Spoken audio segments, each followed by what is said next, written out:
Hello, welcome to Spotlight, as bright as the sun, though probably not in June. Spotlight, brought to you by the Isle of Man Arts Council.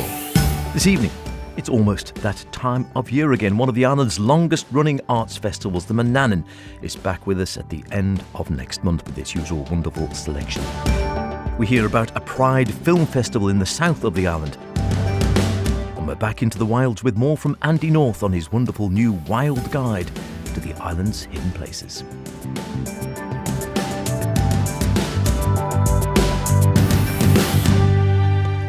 Do get in touch with any creative artistic endeavours you might be involved in, planning, hoping to create, or want to, we'll know it, put in the spotlight.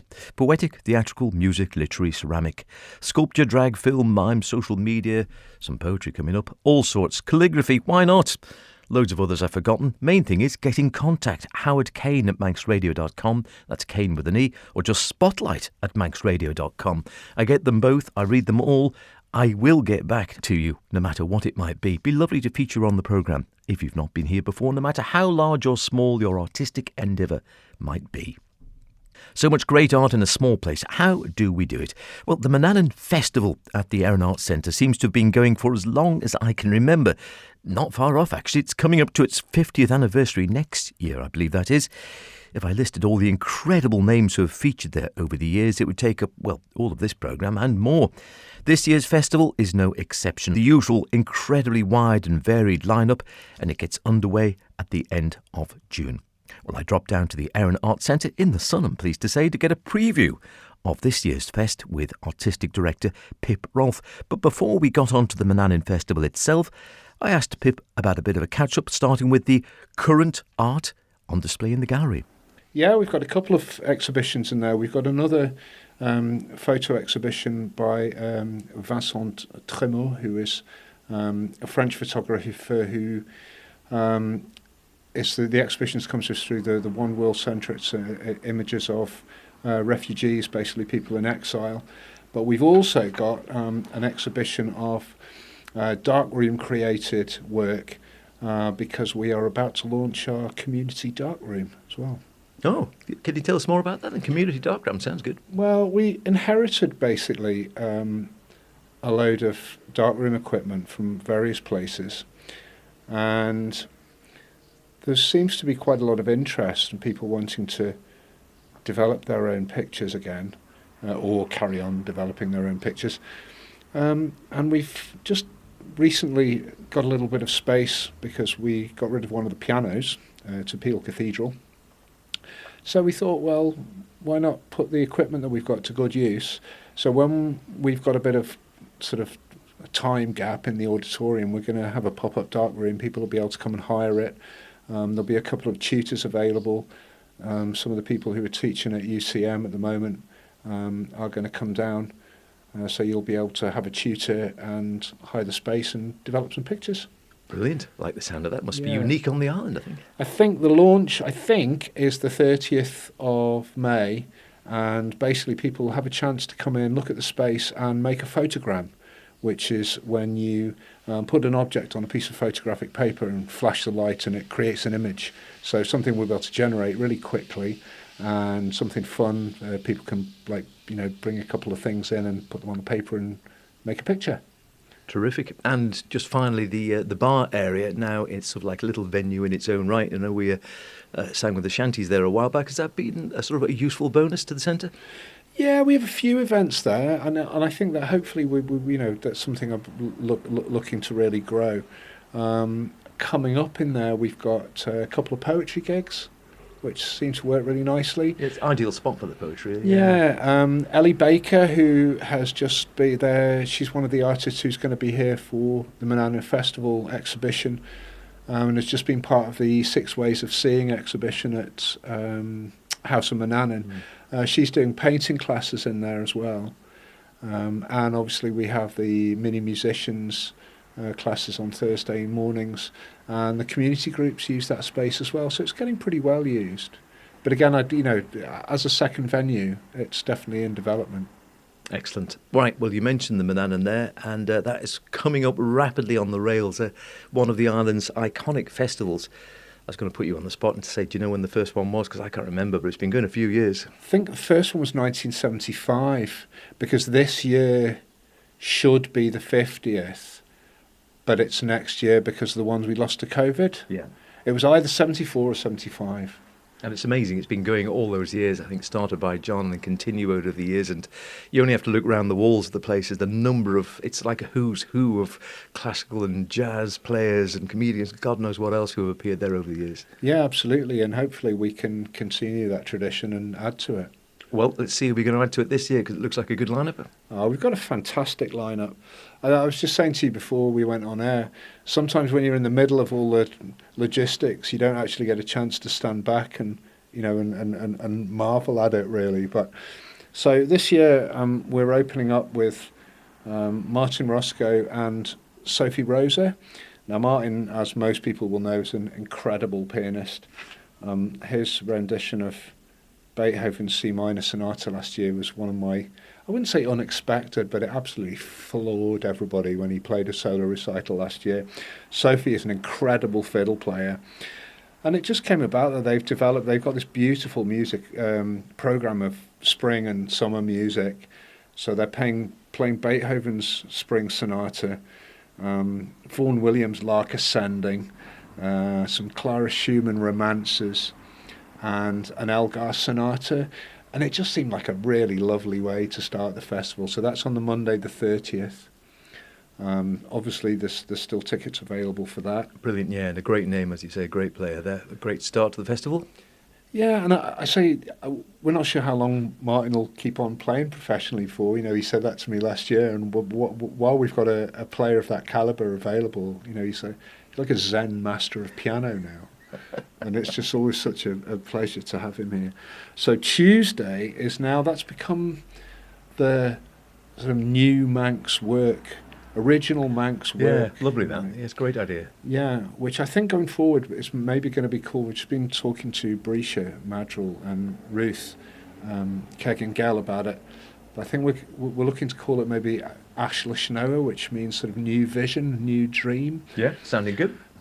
So far we have Jackie Murray Grace, who has turned her sprawling, incredible, epic poem On Ravensdale Hill into a short Gothic folk horror film. We're showing a film called In Chalú, which is the calf in Manx, which is, and I quote, a meditation on timelessness and transition, blending original music, field recordings and visual storytelling to capture the unique heritage and atmosphere of the calf of man. And, like it, yeah. According to Jip, it's the first music to be written and recorded on the calf ever. I think you might be right. So this Jip again, yeah? So this is... Yes, indeed. Right. So is this all under his name? Or? No, he's done it under the name of Mule, Mull, or Meal, however people pronounce it. Apparently it's Mule and Manx. Yeah. Well, that's what I was told. Well, anyway. I'm not going to argue. No, we'll like answers, irate answers on postcards, please. It's him and Dewin Madrell and Geoff Whitten at some point decamped to the calf with a load of recording equipment and made this piece of work. Fantastic. Yeah. What a great... And I'm sure he must be right. I'm fairly certain someone will have played instruments over there before, but I'm not aware of any recordings being made there. So that's great, very imaginative.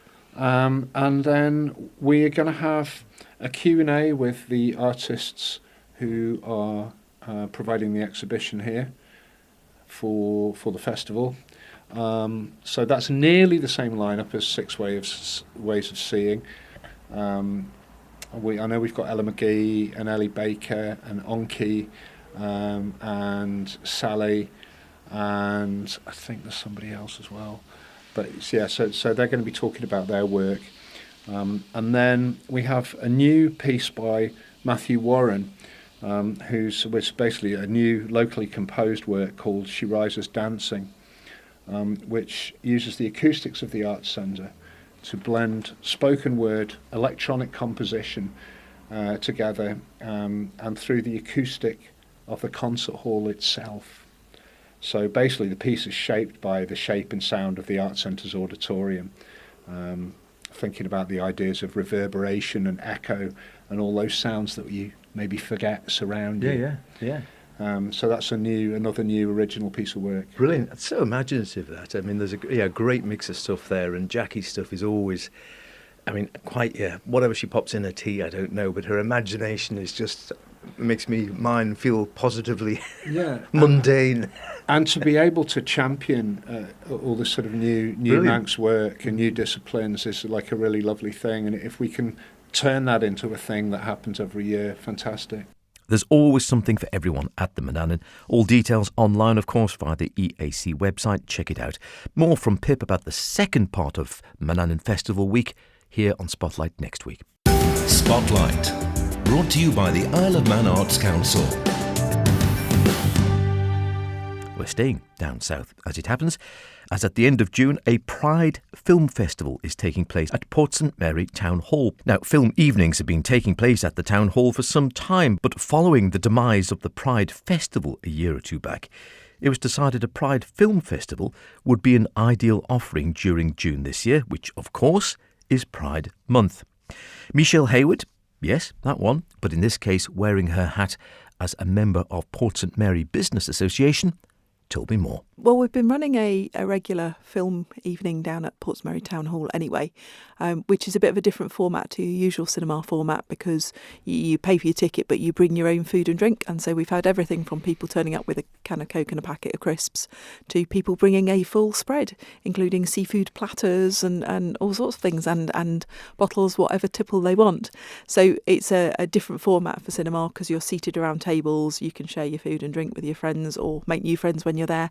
And it's proving to be quite popular. So a nice social evening. Has the Pride theme been done before, did you say, on a regular basis, or is this something brand new? No, I think once the Pride Festival kind of fell by the wayside, I've seen a bit of a gap this year. There didn't seem to be very many things organised in respect of Pride Month, and so it kind of timed out with when we would be offering films anyway. So I've expanded from our usual Friday nights to be a Friday, Saturday and Sunday evening.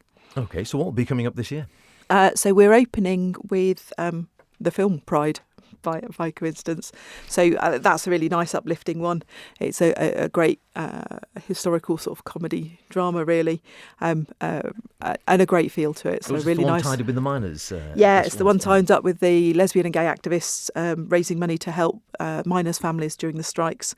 And then they became the Lesbian and Gay Support the Miners campaign as well. So it's that whole story around that. It's a bit of social history in there as well. Marvellous. And what's following that one? Following on from that, we've got Blue Jean, which is about a PE teacher back in the days when the Section 28 legislation came in and banned teachers from talking about anything out of a very narrow definition of what the Tory government at the time decided was acceptable. And she's a PE teacher at a secondary school and trying to live a double life, really, with her partner outside of school and navigate that way inside of school as well. And is there a screening of No Man is an Island coming up? Every single night there is a screening of No Man is an Island. It's a nice short film, as you well know, and we'll be showing that as our opener each night. So I've been in touch with the directors and we're just getting copies sent over. So that'll show every single night because I think it deserves a wider audience, and then we'll move on to the feature film to follow. And is that the first time, because I forget now, they're doing a preview and I can't remember whether they did one on the island. Is this the first time it's been screened on the island? Or? I know they did a preview, you're right, it was on the same night as the Awards for Excellence, so back in November, only at the Broadway Theatre, and it was quite a small group that were invited to go and attend, so I was lucky enough to be there. I think it's fantastic, I think it's very moving, and I think it deserves a wider audience. I know it's been released today on the internet, but it has, yeah. We've got permission to show it as part of the film festival, so that'll be showing every single night, and then we'll move on to our bigger feature. Splendid, because I'm actually in it briefly for my I've sins, seen you in it. But I haven't seen it myself yet. So, no. Well, so you're going to have to come down either the Friday, the Saturday or the Sunday night, and then Sunday night the feature is Call Me By Your Name. So again, a really nice uplifting story. So, I'm hoping that somewhere in there's something for everyone who can come along and join in the fun. Exactly. And it's something, when was this your own idea, as you say, after the sort of the Pride Festival over here sort of unfortunately disbanded, was your own idea really just sort of to do something, as you say, to mark Pride Month? It's partly inspired by seeing No Man is an Island back in November, realising that there was a very small audience that saw that, mostly people who were connected with the film. I'm not sure why you weren't invited, but mostly people who were connected with the film. But it was on the same night as the Awards for Excellence, so it made it a really, really busy night. But I was very conscious that story is really, really important for the island and really, really important it gets told. And so I was thinking about it over the sort of the Christmas period and the weeks that followed, and thought, well, actually, I've got a format set up here where I've got ticketing and I've got the ability to show films and I've got a license to show films. And why can't I then build something around this? So it started really from wanting to show more Manx films, and in this context particularly No Man is an Island, and then built onto, but how do I make it an evening out? Because a half hour or so film is not enough for a night out. But actually by teaming it up with a feature film to follow on, hopefully that gives people a reason to come down and join in, celebrate with us, and share the food and drink. I love it because I get to go around all the tables, introduce myself, and pick little tidbits from each person's table layout. A little chocolate here, a little. Sounds like an excellent idea. And as you say, it's great food for thought in the films themselves. And I think if nothing else, it shows how far we've come. And maybe thinking about, well, we've come an awfully long way since the scenarios portrayed in No Man is an Island, but I'm sure there'll be people there saying we still have a journey to go. I think there is still a journey to go, and I think in some ways, although I've run this around the Pride Film Festival and allowing me to show a series of themed films, actually it's just part of showing films down there on a monthly basis, which is what it's almost normalising that. I've got a format that's quite good to join in with, and I'm just extending it out and doing a bit of a kind of focus on a particular genre of film. Obviously, and it will obviously all is welcome. Clearly, it's celebrating Pride, but it is something that the family can go along to.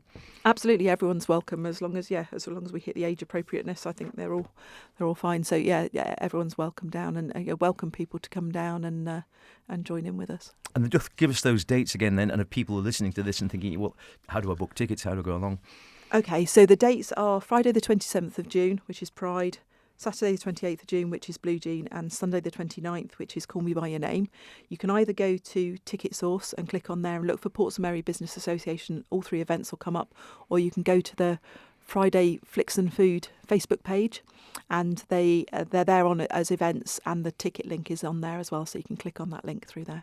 Flicks and Food, what's not to like? And if it goes well this year, can you see it becoming like a sort of mini Pride Film Festival every year as part of the offering down at Portsmouth Mary? Absolutely happy to do it. I mean, we try and find reasons to show films that don't normally get. I'm not in competition with the cinemas at all. I'm not showing latest releases. I'm not in competition with the Erin Arts Centre. I'm trying to find other reasons to show films, and I don't see any reason why this couldn't be extended. Just before finishing, while we've got Michelle there, coming up this very Friday, as in the day after tomorrow, if you're listening to Spotlight Live this evening, then there is a chance to see the TT classic of all time, No Limit. Indeed, No Limit is there. It's its 90th anniversary this year. It always seems to me odd because everyone mentions it every time you get to every TT festival. Somebody says, have you seen No Limit? And it never seems to be on anywhere during the TT festival. So we're putting it on Friday night. Fantastic. Have you seen No Limit?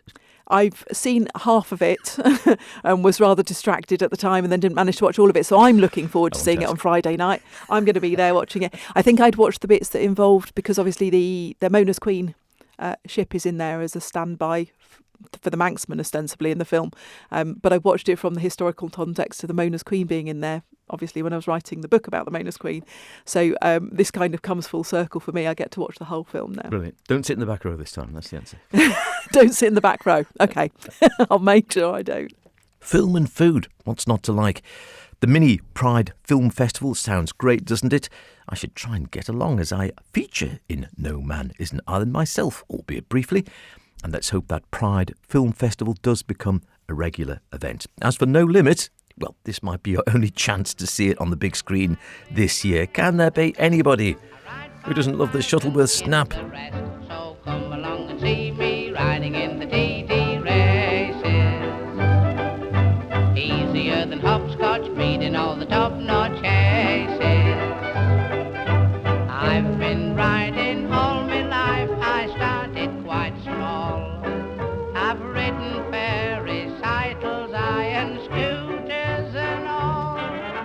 Hear the people cheer me when they see me steering backwards. Down the hill I go at breakneck speed. Finally, we're back out into the wilds. We heard from adventurer and author Andy North last week about his new book and online resource, Wild Guide Isle of Man, Hidden Places, Great Adventures and the Good Life, from Wild Things Publishing. And whilst Andy was in the studio, I asked him about the timescale he'd put in for the project. How long was it in the making then, from first rambles out and jotting notes down to the finished article we see now? I think, yes, well, we're on three and a half years, I think, so from the conception. But, yeah, and I missed the first deadline. Just, well, you know, I think I realised that there was going to be a lot of sat down typing and even, you know, all the introductions and chapter and history and research. So it's one of those things that I did all the fun ones first. Go out, find the spots, photograph, and then I kept photographing, and I realised that I was procrastinating from the bit, sitting down. And I feel for people that, you know, if you've got to sit down all day, it's tough. It's a tough job. Yeah, it is. It is. I think it's you need to get out there. Did you find any completely new places for you, or have you now found a favourite spot for you on the Isle of Man for all the wild places you've been exploring over the last 2 or 3 years? I did find lots of new spots, actually. A lot of them, I was particularly interested in some of the, you know, because there is some lovely sacred stone circles and ancient ruins and some I'd just never been to, because they're not that easy to find, and you don't know where to park, and so I think, yeah, a lot of those were quite a shock. And then I did find lots of waterfalls when I went looking, you know, and obviously we kept to footpaths and public access, and so we, you know, there's lots more, but I haven't put it in the Wild Guide, unless, you know, you can get there fairly certainly without annoying too many people. But I mean, it's I think if landowners own vast tracts of land, they should just feel like they're the luckiest people alive, you know, to be custodians of that sort of space. And I'm not promoting anyone harming any of the environments, but yes, there's a line where we always have to find the balance between us. We exist in this world, but looking out, you can see what a difference we've made.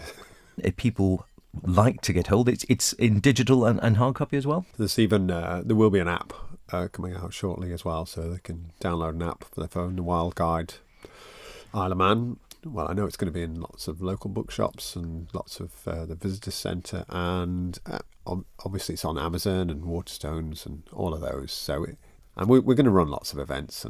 And will you be able to go out now? Because I know you'll still be going out walking and leading your various groups and working with people and out in the open spaces. Will it be a relief now that you sort of no longer have to get it all documented down and keep taking the pictures? Or oh yes, it definitely to go out and not have to take pictures. I mean, it's a lovely way of seeing, but often I have to take a tripod and get myself in it, or if I had someone with me, I have to convince them to hold it and press it at this point. So if you always face that as a kind of lifestyle, because I used to do landscape photography and it was lovely, but I quickly realised that if when you get a figure in it, you get the scale, you get the kind of proportions. So it makes it much harder composition, and you've got to have a person, and then they've got to have time to get in the right spot. So it's not easy working with people. So thanks to all the people that have helped and have appeared in the photos. You can get the app, you can get the download, or you can buy the real hard copy. Maybe you like to have a hard copy and have one in your backpack and explore. I think it's a great thing, isn't it, to get people out there exploring the Isle of Man, and that it's true that even though the island's not that big, it's amazing how when you get out into the wilds, you can go somewhere and think, I've never been here before in my life. Yeah, well, hopefully for the armchair traveller, if you even if you're not heading out, hopefully you'll enjoy the photos and And just seeing what a diverse range of landscapes and places there are. So, I think even for the seasoned explorer, there's definitely going to be some spots in there that you've not. Because the researchers for the publisher kept saying, I can't find any mention of this online. And I said, that is because there is no mention of this online. We've found quite a few wonderful rock formations, and so we've named a few of those that didn't have a name before. So we've got a Goblin Rock and a Glashton water sprite. There's a few amazing rock formations that are definitely worth a visit. Marvellous. And if I was to force you under duress to say, right, you wanted to go and have a moment in your own, be in your own space or somewhere, where do you think would be your first place you'd go off? Yeah. If I just put autopilot on and just had to just follow my feelings, I think I'd probably end up in a pool near Salty Will, or walking in the forest above it. So, just coming out one of those hidden villages up above Salty Will, or the pools down below. There's some fabulous locations there. That's about it for now. I'll be back next week. We will hear about that new book on the Laxey Mines Railway then. See you soon. Whatever you're doing, be creative about it. Hey, Mo.